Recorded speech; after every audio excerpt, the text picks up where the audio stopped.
A girl gets up every morning, the day starts the same. She stands in the mirror and picks apart every flaw and imperfection to her name. Her untamed hair isn't pigmented enough, her dull eyes cannot compare, her awkward curves produce thoughts of despair. She wishes that she was like everybody else with perfect features and perfect attitudes. She idolizes others with the things she cannot have.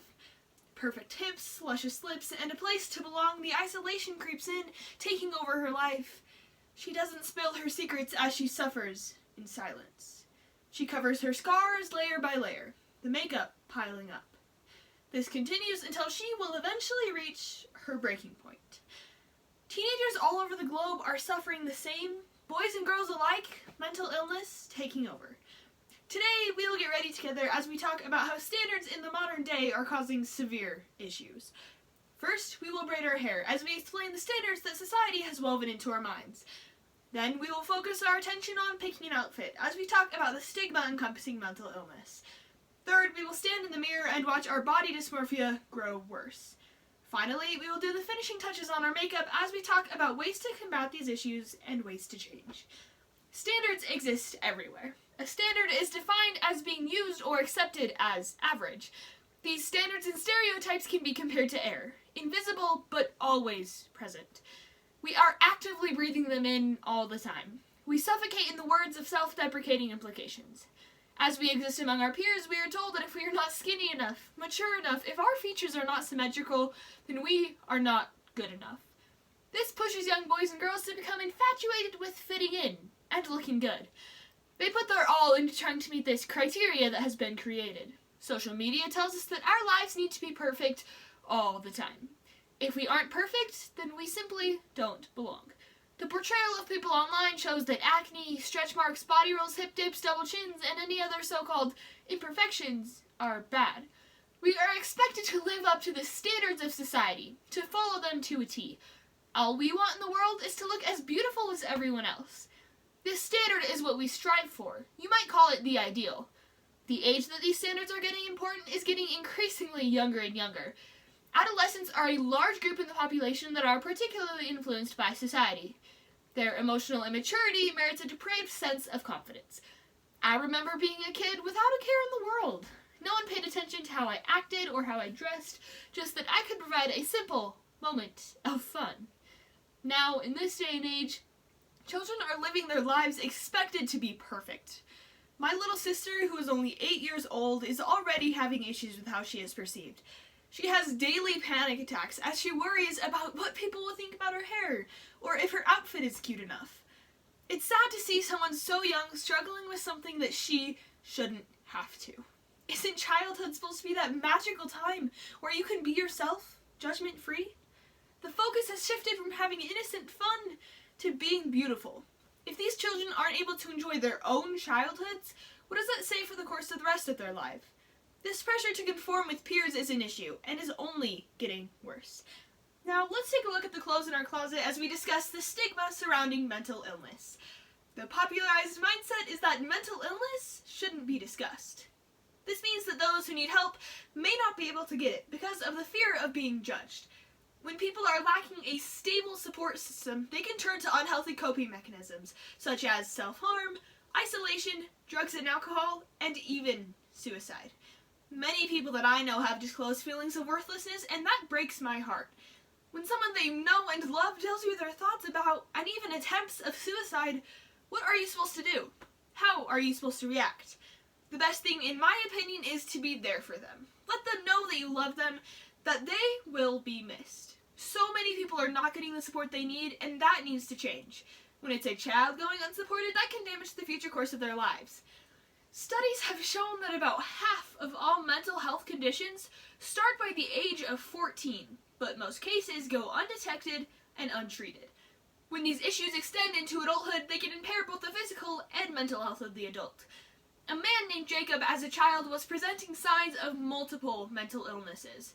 With his parents not doing anything to get him help, his life went downhill. He was bullied as a child and throughout the rest of his life for being a part of the LGBTQ+ community. He felt the added pressure of being different, like so many others today. A combination of drugs, genetics, and societal pressure caused his mental status to decrease. About 2 years ago, the feelings and stress built up until he just couldn't take it anymore. He ended up taking his own life. The entirety of his existence was filled with pain and suffering from the very beginning. The feelings of loneliness and despair caused him to commit one of the worst acts I can possibly think of. His death caused a wave of suffering. As his family is just barely beginning to recover, so many other families are just beginning to suffer. On average, there are around 130 suicides per day.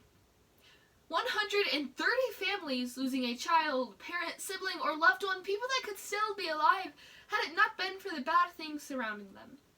People can feel so awful about themselves that they believe no one will miss them, and this is where we see an issue. If we stand behind them, reach out to them, let them know that we care, then that is one person we can possibly save. One person's family we can prevent the suffering of. Now, what do you see when you look in the mirror? If we lived in a perfect reality where the only existing emotion was happiness, you would say that you see a simple mirror image of yourself. Everything is exactly the same, just reflected. Unfortunately, for all of us, this perfect reality doesn't exist. Around 1 in 50 people suffer from a disorder known as body dysmorphia, which is a mental illness involving an obsessive focus on a perceived flaw in appearance. These people take tiny imperfections that they see in themselves and obsess until they become something obnoxiously large in their own minds. This illness is one of the biggest and most hidden of today's society. There is a significant connection between body dysmorphia and eating disorders, which is a whole other realm of topics.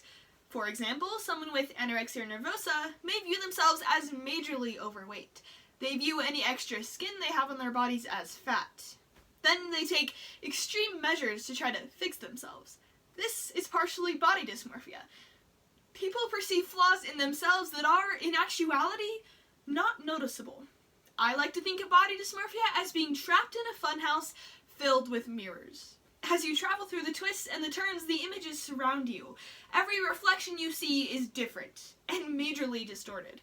Some mirrors showcase that extra fat on your stomach, whilst others inflate that slightly larger than normal bump on your nose. You search the mirrors looking for one. Just one thing that you like about yourself, but the only things apparent make you feel worthless. The reflection is what you fixate on. The person looking back at you is an illusion, designed to make you hate yourself. When you see others in the same mirrors, it's as if they are perfect, like nothing is wrong with them. This makes you feel even worse about yourself.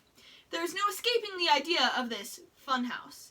Body dysmorphia can lead to other severe mental illnesses. According to Mayo Clinic, body dysmorphia can cause major depressive disorders, anxiety disorders, suicidal behaviors, substance abuse, OCD, and physical pain. Body dysmorphia starts off as something so small and escalates into a larger problem at a terrifying rate. Now, let's finish our makeup as we talk about ways to change. First, the blush. We can beat stereotypes by changing our mindsets. Begin to view your peers as individuals. Recognize that people are, in fact, people. They have real issues and will have flaws. This box of beauty that society has created shouldn't exist.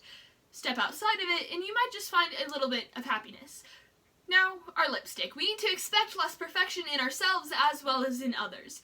When someone confides in us about their struggles, whether mental or physical, we need to believe them, support them, and again, let them know that we care. Finally, let's spray our setting spray. By ridding the world of stereotypes, we can create better opportunities for high levels of self-worth, prevent the possibility for mental problems to arise, and change the way people see themselves, in turn creating an ultimately happier environment.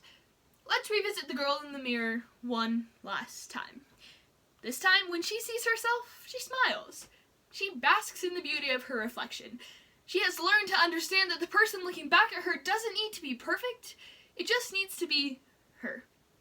Next time you look in the mirror, notice the same thing.